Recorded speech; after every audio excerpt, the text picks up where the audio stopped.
Welcome to the Artist Academy podcast, a place where we focus on the business side of art to help you attract more customers, increase profits, and ultimately live a life of creativity and financial freedom.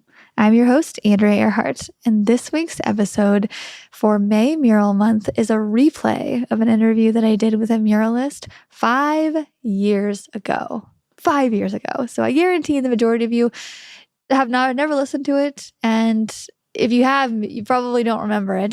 So I barely remembered it, and I did it. I listened to it again, and I was like, "Oh yes, I just love Susan Watkins." We met on the job site of Bass Pro Shops, and she's an Alaskan painter, and there's just so many good things I could say about her. But the first thing that pops into my head is a memory where Susan and I were on a lift together. And if I remember right, it was a very small lift. And we were working on a Bass Pro Shop store in Memphis, Tennessee. And it's a very big store. It's like they turned this giant pyramid, several stories tall, into a Bass Pro Shops for some reason. And we were at the very top of it inside and working on a lift, creating waves. And she showed me all the different colors of blue that make up a good composition of water.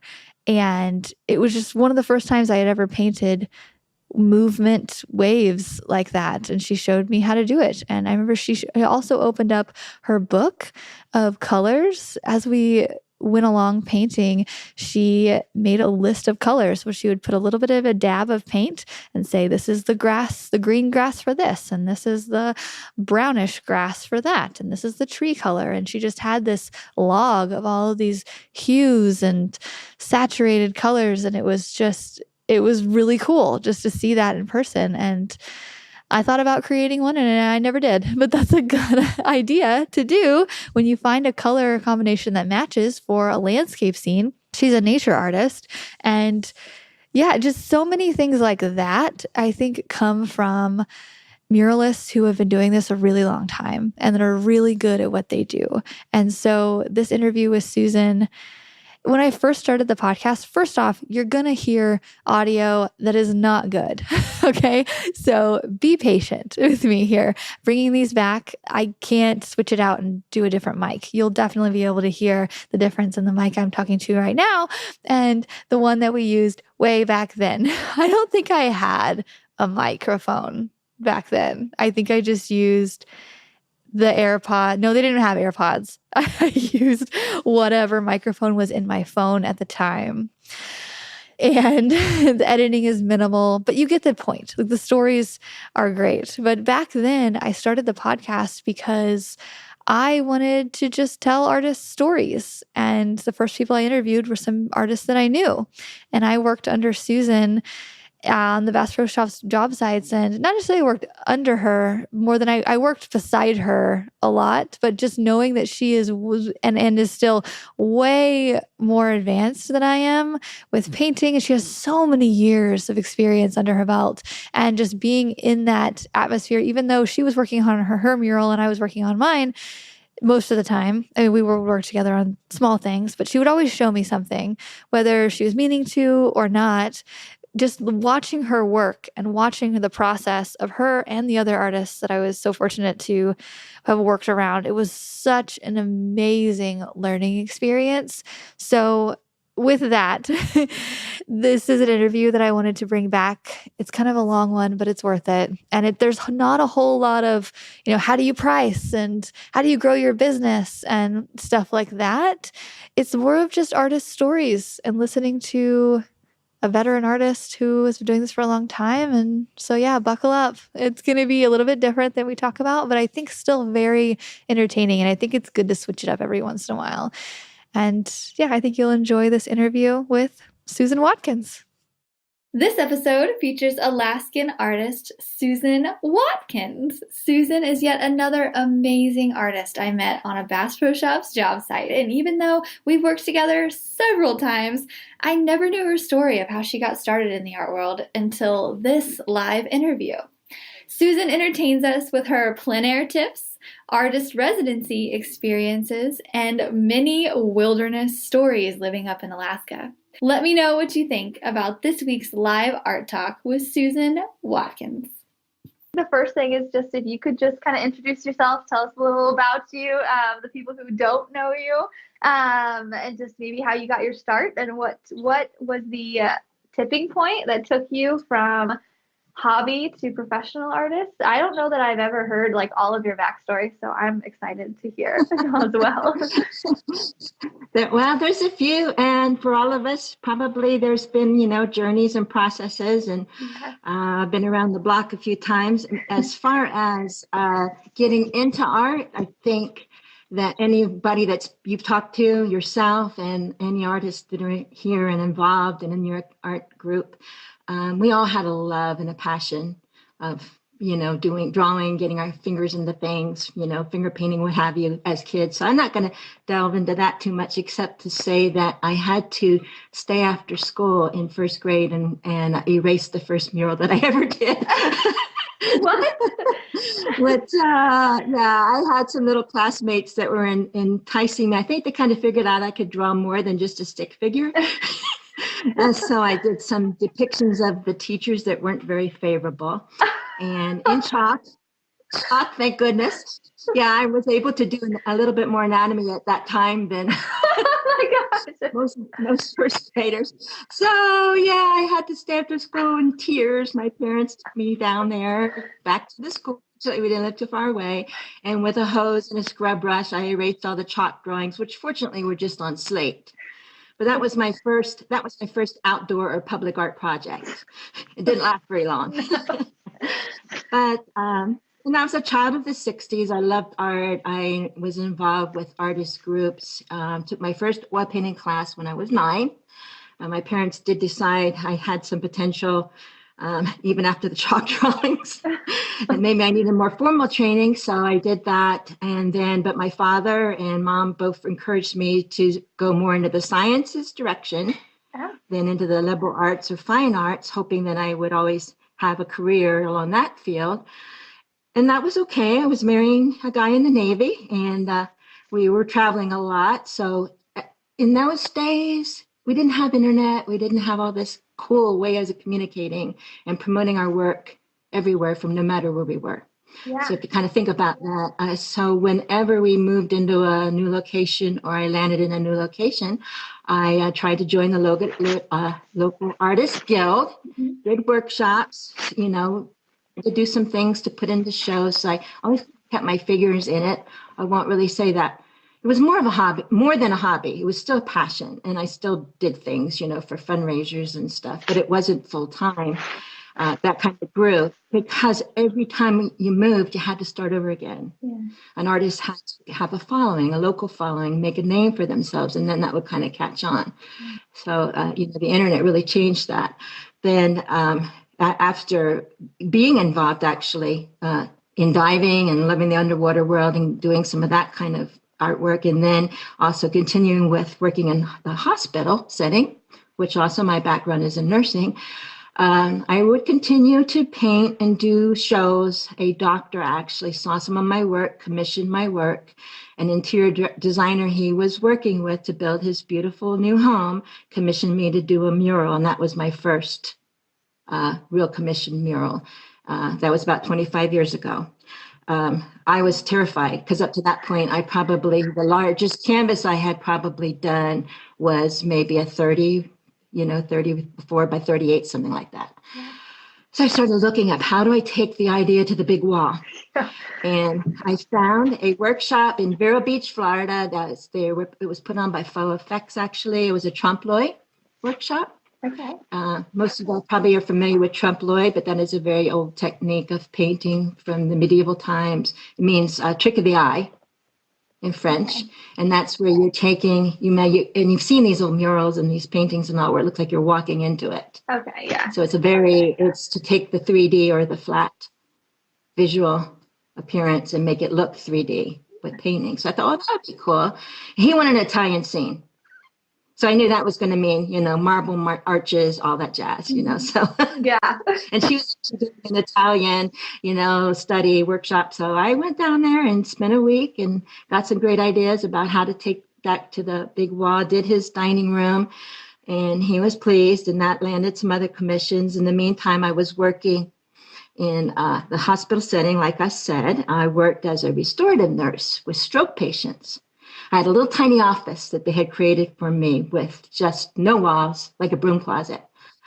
And that was driving me crazy because I had to have a window. I had to have that outside space. Yeah. So one day the administrator came by and he's looking at me sitting at my little desk, and in this little room, dark room, not much lighting. And he's like, boy, you really could use something in here, a window or something, paint. I said, yeah, paint. And he's like, well, yeah, you could. And then I said, well, do you mind if I come in on a weekend and paint my office? He said, no. I said, be my own time, my own paint. He said, sure. So that weekend I went in and I painted a Plein Mediterranean scene, arches and porticos and looking out on the Mediterranean. You had the terraces, the red tile. I had plants hanging all around because I didn't have any plants. We didn't have any lights, so I had to paint the plants. I even painted my sandals, my shoes, like I have left the office in the water. So look like that realistic look that you use with Trompe-l'oeil. Yeah. And when he came back in on Monday, his mind was blown. He did a double take. Next thing you know, I had the hospital staff going by, the patients going by. They wanted murals. That was really a great, a big leap for me as an artist because I could take my passion in healthcare into in art and work it together. And excuse me if I'm running on so long, but anyhow, this is great. I love it. What that led to was such a wonderful tie-in. They wanted a big mural in their cafeteria. And again, you probably, even in your generation, have seen the changes in public buildings and healthcare institutions. They have gone from being so institutionalized to really bringing in art. Well, it wasn't like that back then. These poor patients, they were long-term. They weren't going to leave that building, a lot of them. Many of them had had strokes, needed rehab, but they may not progress from that. And in that building, it was old, horribly pastel, faded colors and, just wallpaper and stuff. And I said to them, just because they're old doesn't mean they don't like color anymore. Oh, yeah. Why do they think it had to be soft and muted? If anything, they want more color. They miss that. They miss that in their lives. So they said, well, would you paint? The administrator came back to me and said, would you paint a mural in there for them? I said, sure. I said, but they need to be involved. I want to know what they want. And so we had a meeting, and they had definite opinions. Oh. It was about residents, and they're like, we wanted the beach. We can't get to the beach anymore. This was North Carolina. They missed Hatteras. They missed fishing. They missed all of that. So the whole scene, it was huge around the cafeteria. Like they were laying, some of them looked like the backsides of the little ladies were in their chairs, looking out on the ocean. And then there was one of the old residents wanted to be on a Hatteras fishing yacht. So he's pulling in a marlin. And it was just totally fun all the way around. And then on one side of it, I painted like an old crab shack, like they're old kitchens. These were, they grew up going to the water. They grew up cooking seafood and stuff. So I painted like realistic Tabasco sauce and Old Bay seasoning on the shelves because they couldn't have any of that out. They weren't allowed to have any of that out. So it made it like their kitchen and a crab shack. My husband did make the comment when I turned one part of the wall that was going into the kitchen area. It was kind of a hard treatment with an area that stuck out. And he said that, what are you going to do with that? I said, well, I'm just going to paint that into a dock and make pilings and everything. And so it looked like the dock's going out there. And he said, mark my words, some of your other patients, like particularly we did have some Alzheimer's patients, they're going to try to go out on that dock. And sure enough, I went into the cafeteria one day, and two of these dear little ladies with their walkers were up against the wall, like, well, Mabel, I think we can go out right here. So, but you know what? They could still feel like they could. They still had that feeling like we can get out of here. Yeah. And so Oh, we created that space. We created that space, and then that just grew. I was doing gardens for some people. I ended up doing an old Blue Ridge lodge scene in there, so the whole building ended up being painted. And then I got contracts from that, from Duke Hospital for pediatrics, from Eastern Carolina. I did the rehab facility. So it grew and grew. I had a nice business going, and then my husband said, "Guess what? We're moving to Alaska." oh. That was 15 years ago. And that was great. Again, as an artist who could not love art, Alaska. And I knew what we were getting into. And I did love to paint nature. And again, came up here and things kind of got started again for me. A tidbit to the artists out there that want to know how to kind of get into this and get your name out there is when I arrived in Anchorage, I knew nobody. I didn't have any, painting contacts, but my husband was working as a contractor with a mental health group, and they were building a children's trauma unit. Again, ugly walls. And they said, they're redoing that room. Do you mind if I mention that you would come in there and do a mural? I'm like, no, heck no, that's a great idea. He said, it would be for gratis. I said, sure, it means something to me. Again, I love that tie-in of healthcare, well-being, anything to kind of change an environment for somebody in a positive way. Yeah. So I did do a mural. Again, get out there. I did one for free. I provided everything, but I had people walking by, people seeing what I was doing. Mm-hmm. And you can probably relate to that. Just get out there and put something out there. Next thing you know, I had 4 or 5 other hospitals that when they opened the facility were contacting me. And then from that, I got, through the artist community and the store in town that we have one really great art store, and they so supportive artists, they would pass my name on. So that led to other things like hotels and other types of residences and public art. Yeah. You do a lot of those public art things, you do a lot for like the percent for art too. Yeah. I just go ahead. Oh no, I was gonna see if you wanted to like maybe explain that a little bit, because I kind of just really realized what that was in the last couple of years. So I bet a lot of people in this group don't really know what the percent for art is. If you want to just explain that briefly, since you're so versed in it. Sure. I'm in kind of a mecca for that up here in Alaska, because they're still always building and we get federal money for different things. But when federal dollars are involved with a type of project, there's been a national ruling that 1% of the money spent on that building, that construction, has to go to art. That's where 1% for art comes from. What's involved to land those, and they're often very lucrative, is professional portfolio, website, images, proof that you can do the job. Often you have to really put some time into the proposal itself. Mm-hmm. Sometimes they don't even have an idea what they want. Mm-hmm. They just want something, and they'll tell you what the theme is as a building, a hospital, or what other one? Oh, Fairbanks Library. I did that one a few years ago. Something like that, where they're getting some money funded. They'll often say that they don't know what they want, but this is the theme. There's always a planning committee. There's going to be the project coordinator. There'll be the construction people will be involved. The designer will be involved, and there'll be a couple other perhaps artists or local people on the board members. And many of them have different opinions. So that part of it is always fun working with that. But there's online solicitation, there's online announcements.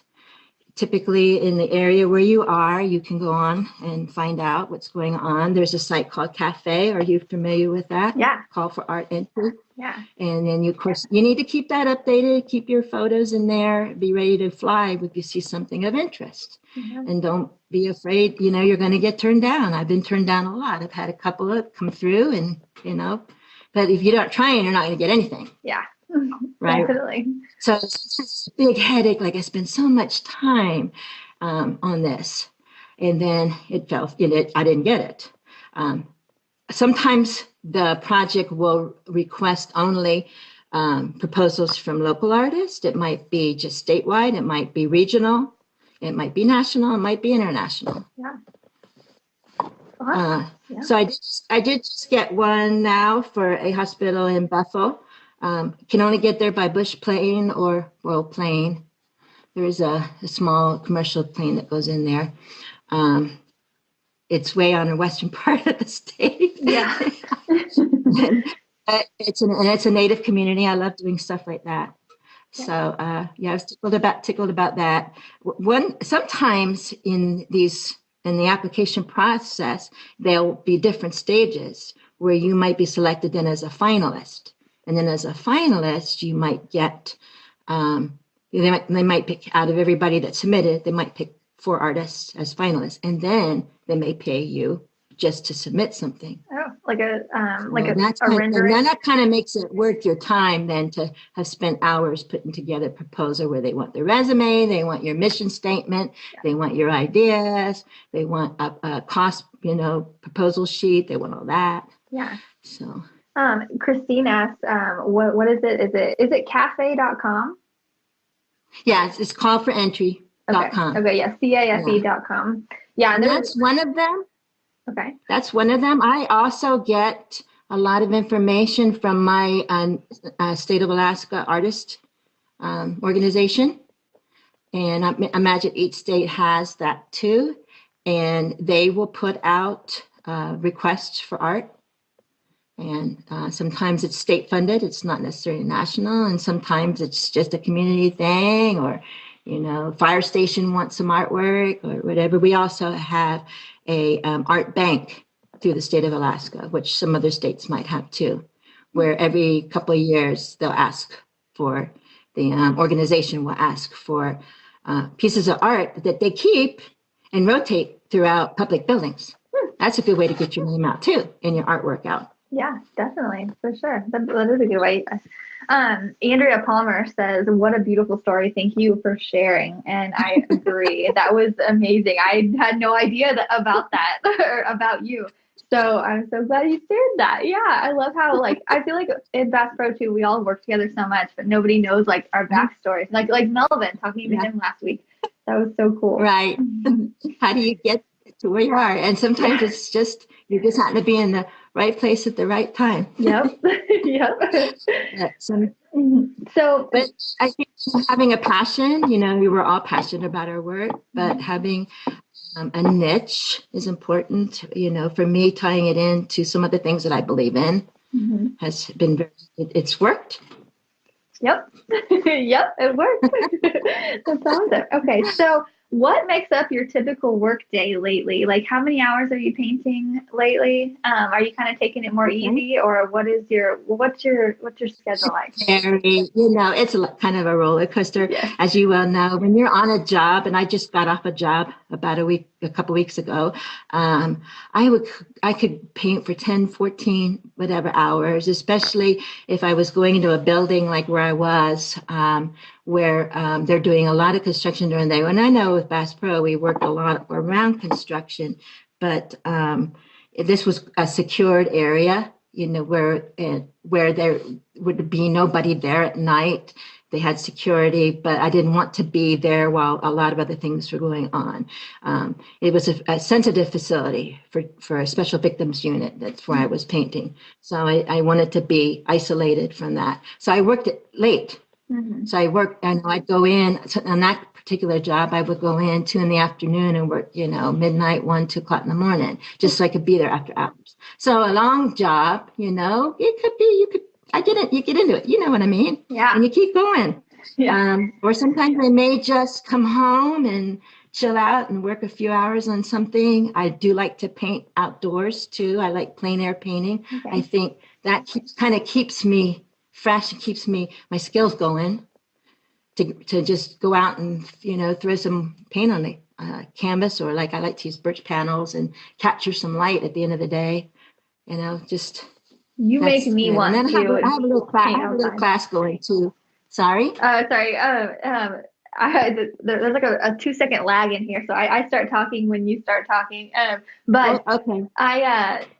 Sorry, I was like, your plein air paintings make me want to do plein air paintings. I'm like, man, that just looks so relaxing. Man, I want to like It's so fun. take Emily out there and be like, let's just go for a hike. Let's just go. Well, you've done that, right? I think Emily has. It's really fun. We got plein air easels at one point. I think we both ordered them. I have about 4 or 5 now.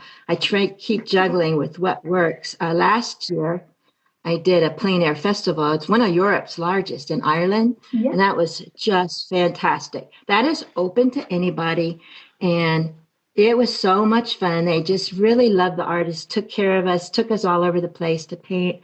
And at the end, you have a show, and I sold my paintings, so it paid for me to be there. Wow.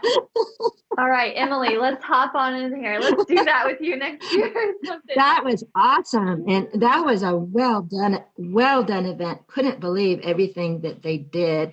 Plus the pubs every night, the live music, who could not love that in Ireland? Yeah. And the food and the camaraderie, and there were people from all over. It was really totally fun. I want to do that this year, but I have another artist in residency going here in July. Where?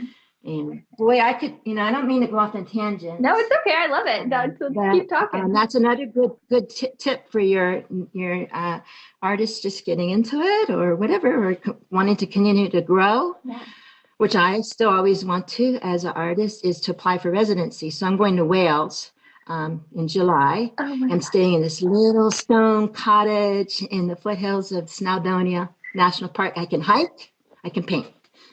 So that was really cool. I applied for that last fall, and every year she takes, the woman who's running it takes artists, a couple artists each month from all over the place. So there's some cool people that I'll probably meet too. That's amazing. How did you find this? Is it resarts.com or is it? I don't know if it was on that. Well, here's what I do sometimes, and I know you've done a lot of art traveling and all too. I'm like, well, my son's over there right now. They're my family. His family, part of my family is in England right now. So I had been in Ireland, and I had the granddaughters come over while I was there painting, and we went sea kayaking. And so then the following summer, it's like, I got to do this again. But I want to go different places. I wanted to spend time in Wales. So I said, I just put in artist residencies in Wales. Okay. It came up. There we go. And some really cool stuff about it. It's Studio Mayor. I'll send you the link. Yeah. So really cool. So, and I've done that too, like, residencies or workshops or outdoor plein air painting groups going to Italy. You can find so much stuff just Googling and looking around. But ResArt is also a good source. Okay. And also the wilderness residencies, the national park residencies are wonderful to try to get involved into. Oh yeah. You did one. You did one in Alaska, right? I've done 2 now in Alaska. I did the Western Arctic's National Parklands, and then I did Prince William Sound. Both different. I thought I might have sent you guys a link, but I'll send it again. It's Voices of the Wilderness. It's also run by the Park Service and the Forest Service. So the one that I did in Prince William Sound was with the National Forest Service. They provided everything. I went out in a kayak for 8 days with a forest ranger and cruised through Prince William Sound. Tented overnight, different places, painted glaciers. Glaciers were calving right beside us. Bears. Well, I mean, okay, I live up here, but still, it was amazing it's always amazing to see that. If it's not, then I need to leave. And, put my paint stuff, you figure out how to carry your little kit in that front of that kayak and a little tripod easel. Yeah. So that was that one. And again, great opportunity. They have about 10 residencies every year. And then the one I did a few years ago was Western Arctic. And with that one, I flew in with a wildlife biologist into the parkland up there. It's above the Arctic Circle. We flew in on a bush plane. Actually, it was a float plane. We landed right beside the Arctic Ocean in this little waterway. And we camped out there. And we were right around a muskox herd. All I had to, what I say all, to me, you always want to give back. So what I did for that one was a painting of these two muskox, which we witnessed, the two bulls fighting over the herd. So that was really cool. And and the biologist, she was armed. She protected me. We had a polar bear out one night. So there's a lot of excitement and dimension to painting like that. Yes, I feel like you say it One time nonchalantly. we had this little like public use ranger cabin, and so we slept in one side, and then the kitchen was another building. Because when you're in bear country, you really don't always sleep right next to your food source. Otherwise, you may become the food source. So I was out when I had my easel set up, and I was about 100 yards from her, and she saw the muskox bull coming, kind of coming over the ridge. She said, "Well, I'm going to keep an eye on you, Susan, but if I tell you to move, then you need to move. You need to head." I said, "Oh, okay." So I'm oblivious, having this great time painting these beautiful little, the Arctic grasses and the colors in the water and all this. And then I see the muskox has come up over the ridge, like, oh, he's getting a little closer.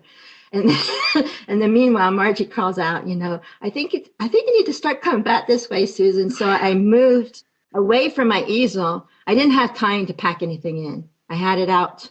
It was still wet oil, just sitting up there like, and the pallets out and everything. So I moved, like triangulated away from it, kind of trying to circle back over to where she was. And he came right by the easel, right by it. These are big guys. These are, they're like the size of buffalo. And he came by with his little, coat swaying, and he stopped with his little horns and looked at it. And I got this photo of him. It's just because I did have my camera with me. Thank goodness. It was just so awesome. And then he just kept on going like, she hasn't put me in it yet.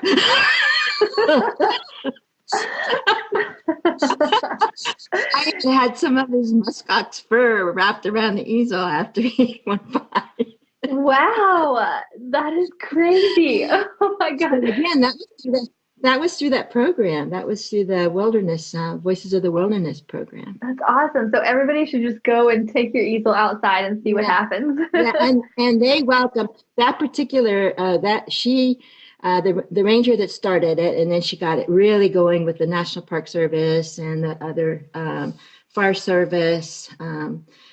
Mainly, those are the two big entities. She's awesome, and she has added about 15 residencies this year, and there are people from all over. There have been people from Eastern Europe, from China.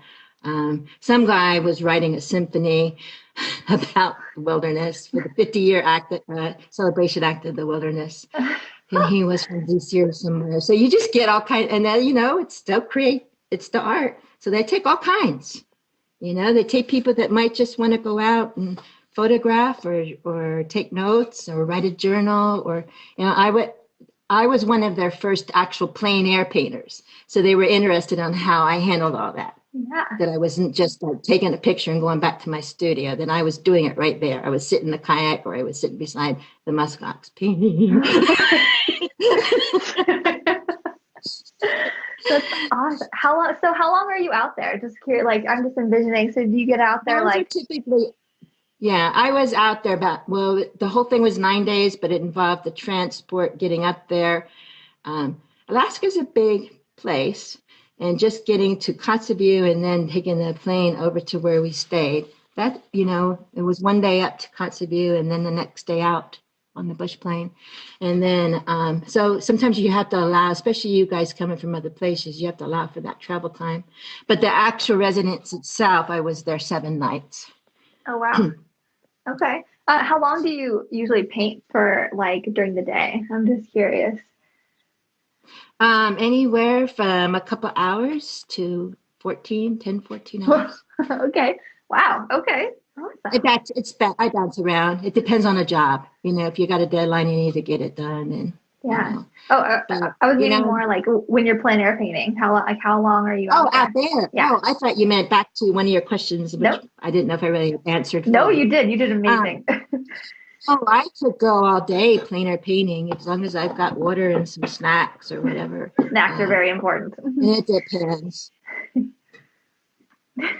Awesome. Okay, cool. I love your stories, by the way. Please just keep telling them all. Like it's so like not normal too. Like it's not often you run into an artist who's also like, yeah, I went to this like national forest and painted, and a muskox came by. Like it's not normal. Let's see.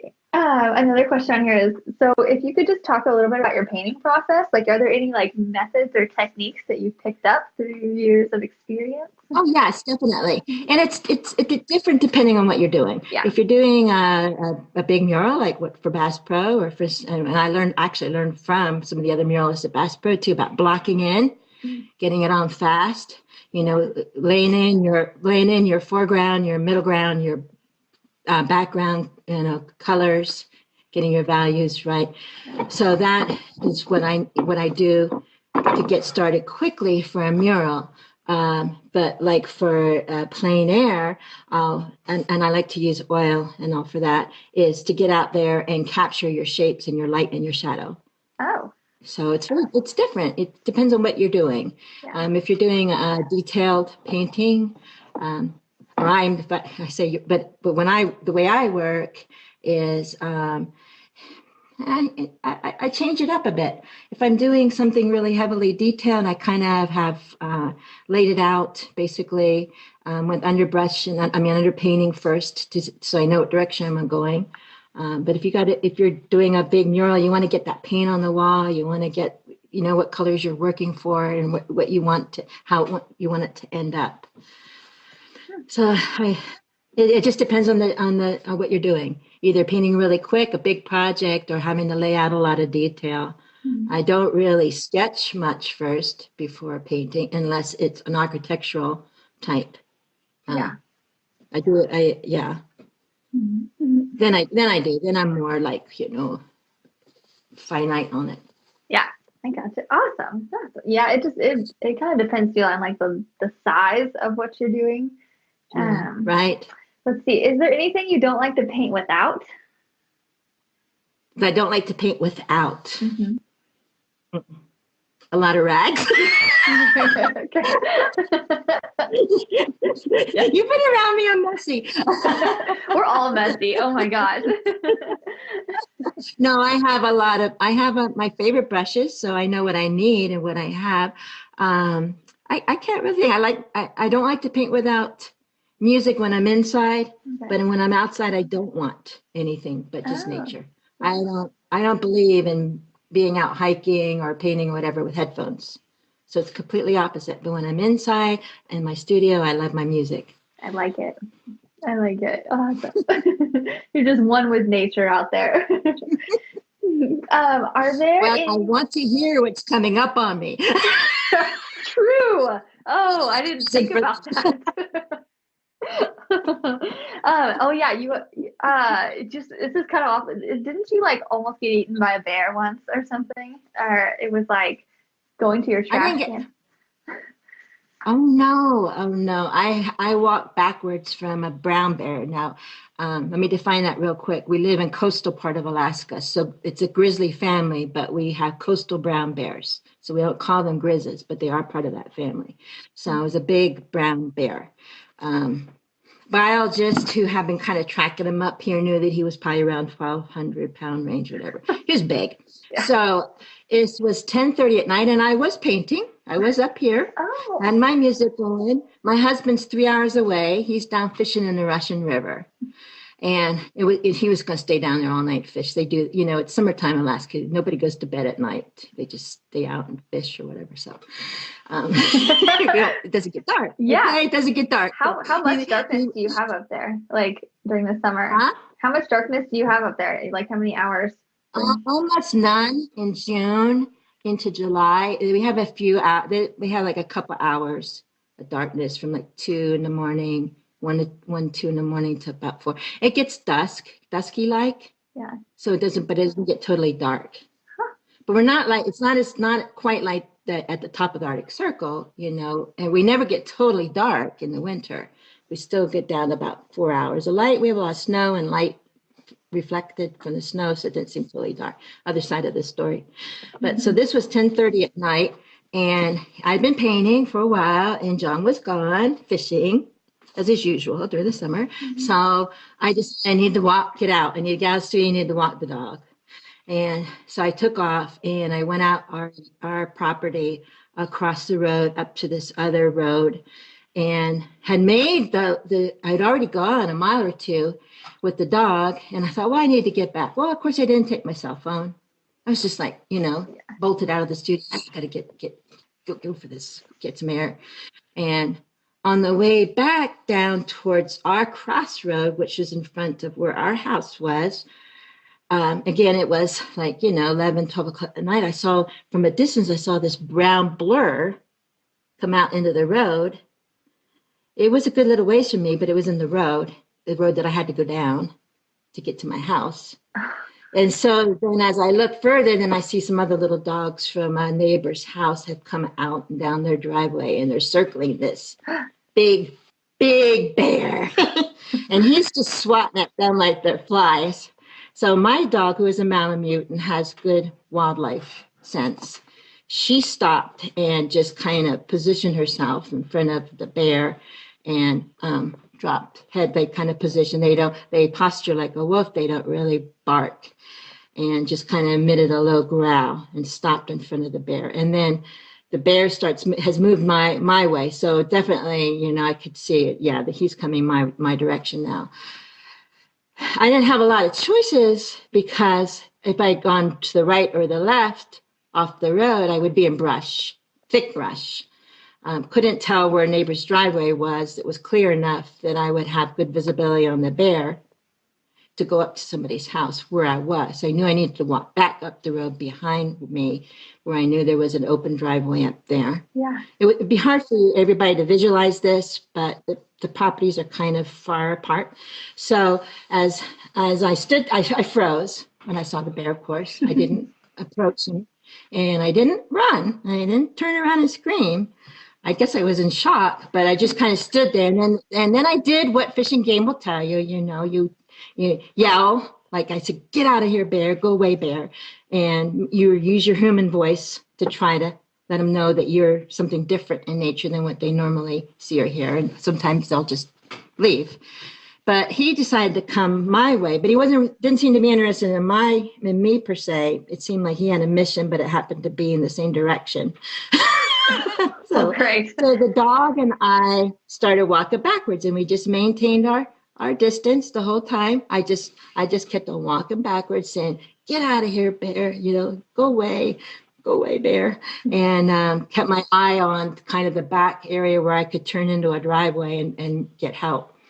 Finally, I got up to that driveway, and the dog was awesome. The dog just stayed right with me, right next to me, keeping the stick, but walked backwards too, keeping the eye on the bear. When we got down the driveway, then I bolted for the door, and I'm beating on the door. And this poor teenage boy opens the door, and I'm like, bear! And he's like, get in! That's Alaska. You say bear, they open the door. Yeah, come in. And we slammed the door, and we looked out the window, and the bear's lumbering down the driveway of the house that I had just jumped inside. But then he stopped at the garage that was detached before coming into our house. And then the kids looking, I was like, oh, that was probably the bear that got into our trash last night. They were working, and I'm like, oh, great, you guys left trash out? Oh, man. Oh. Yeah, no wonder. And it was more like construction. Yeah. It wasn't, but, he's like, yeah, I just tore up the whole inside of the garage. Like, oh, great. Well, he has a good memory. So then about that time, and of course, our dog had jumped in the house with me. Good. So about that time, then I hear gravel spewing, and about that time we see his parents come flying down the driveway. They had seen, it was gravel driveway, and they had seen the bear entering their property. So they're honking the horn and everything, and then the bear took off. Oh, good. So that was good. And then I said, can you throw me in the back of the pickup, me and my dog, and drive me home? Yeah. That is not. But I went back and clocked it later on. I measured the distance, and I had walked a quarter of a mile backwards from this bear. I bet your heart was just pounding. Yeah, I didn't paint. I didn't paint again that night. That's awesome. Yeah, that's something you just don't see around here very often or ever. Well, we've had very few bad encounters, but we did have a neighbor killed last year. So, Wow. you can get kind of like lackadaisical and complacent living up here. I've had encounters like that. I've had them walk right by us while we're fishing and not even care. But then, a guy up the road went to his mailbox and that was it. And that was Wow. last summer. Oh my And he God. lived here. He was Alaskan. He was savvy, but he must have gotten in the way of a sow and her cubs. Wow. So Gosh, that's so I sad. know that's bad. That's Maybe. bad. So we should move on and talk about some art Okay, stuff. yeah. Samantha says, wow. I think we're all saying wow, Samantha, just everything. Okay, let's see. Are there any art lessons you've learned the hard way? One thing that I have learned is to really maintain your sight and be aware of where everything is. This is more of a technical, logistical thing where, like I've come down off the ladder and stepped into a can of paint, Oh, and that yeah. type of thing. Okay, yeah. I've been painting overhead and forgotten my goggles and then gotten a dollop of paint like right here and Oh, yeah. so that kind of thing. But also lessons, a good lesson for me as far as light and outdoor painting. But when I went to the Grand Canyon and did an outdoor painting workshop there, we started in the morning and I had this great thing going on my canvas, but then the sun kept changing. Mm-hmm. As you've been to places like the Grand Canyon, the sun is moving across and the light keeps changing and I keep trying to capture that. Whereas I just needed to get it on quickly in the morning, pull out another canvas and keep going because by 4 o'clock in the afternoon, it was a mess because I had changed my light and my direction the whole day trying to chase the sun. So I learned that from outdoor painting. Just get in, get your colors, your light, your shadow, your shapes blocked in and stop. Oh. Do your final work. I'm not saying not finishing up the detail, but don't keep changing the light on when you're working outdoors. That's a really good tip. I would have no idea. Okay, Yeah. so you Well, stop. like watching clouds and all. You can't keep constantly adding another cloud. That all right, that one's there. That's good. Stop. Yeah. So a lot of that applies to other types of things in my work too. Is like knowing when to stop. Okay. Okay. Yeah. Okay. So do you pick that up again the next day when it's like the same type of sun, or is it just? If you can, you could if you didn't feel like you had really finished it. I have done that, or I have just moved on to something else, and then I've used that as a study. If I'm going to take it back to the studio, I do field studies, and from that moment, I've caught that light, I've caught that the way I want it. I can do a larger canvas. So that is often what I find valuable in outdoor painting. And that's not necessarily going to always be a finished painting. Sometimes it is, but sometimes I decide that I want to do something more with this. Awesome. Okay. Awesome. Okay. Good. Good. I wouldn't have even thought about that. Do you have a favorite past project?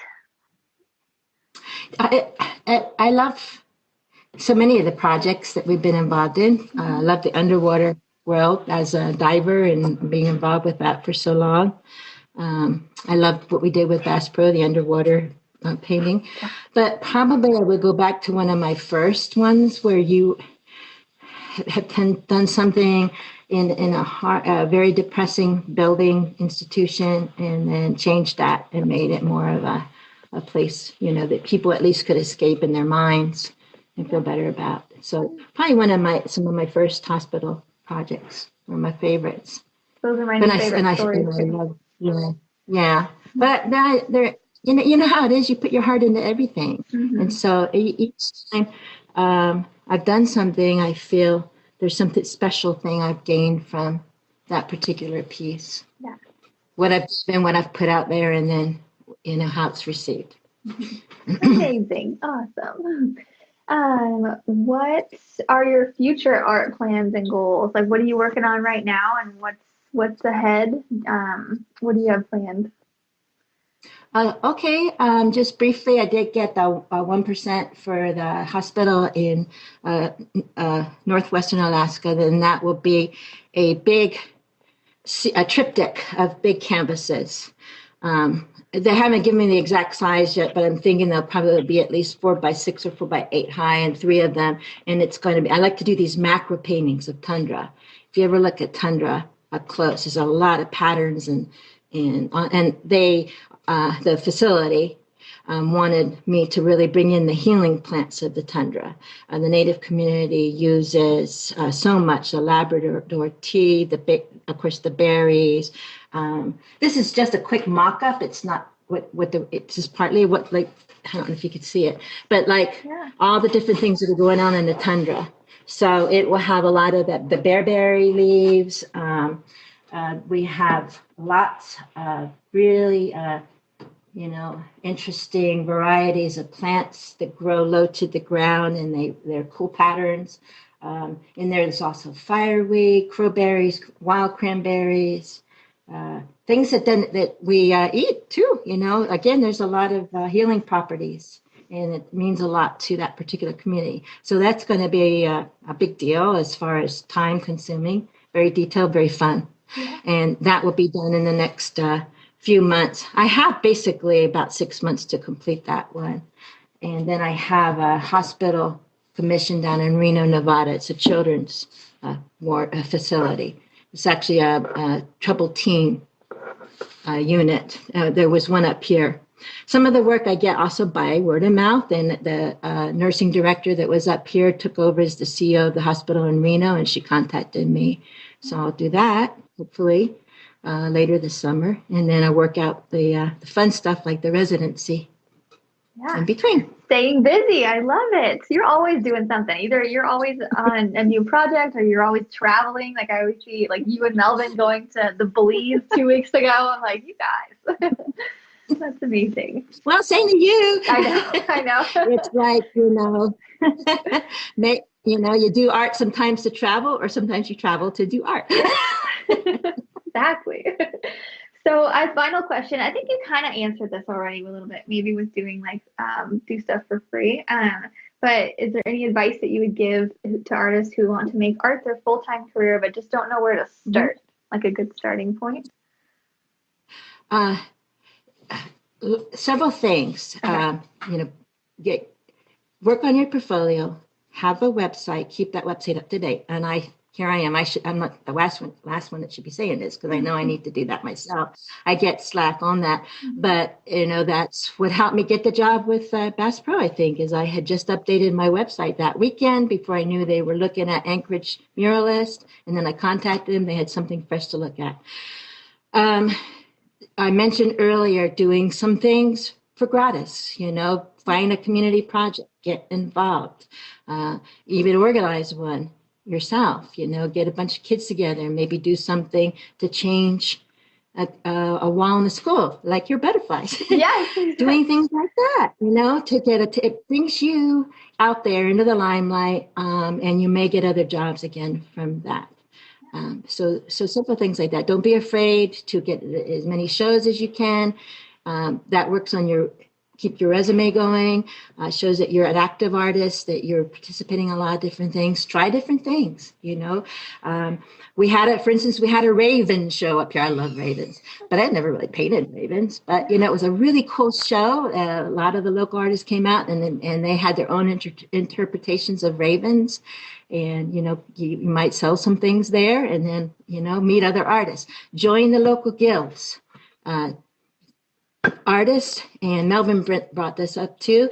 So important. We're a sharing, open type of community, I think. Certainly I have found that in Alaska. We go out and paint together, we critique each other, we help each other, we support each other. We may come up with a cool idea for carrying an easel or whatever that somebody else hadn't seen before.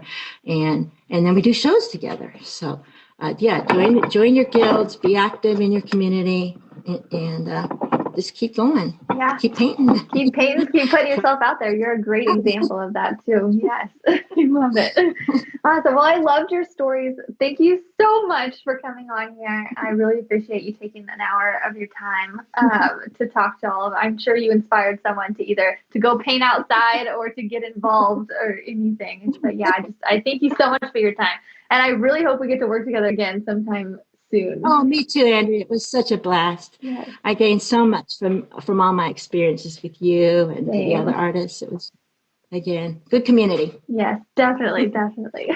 Well, I'll let you go, but thank you again and have a good night. You too. Good night. Good night. Bye. Hey, we got like 5 more hours of daylight here. I'm going out. It's dark here, so I'm going to bed.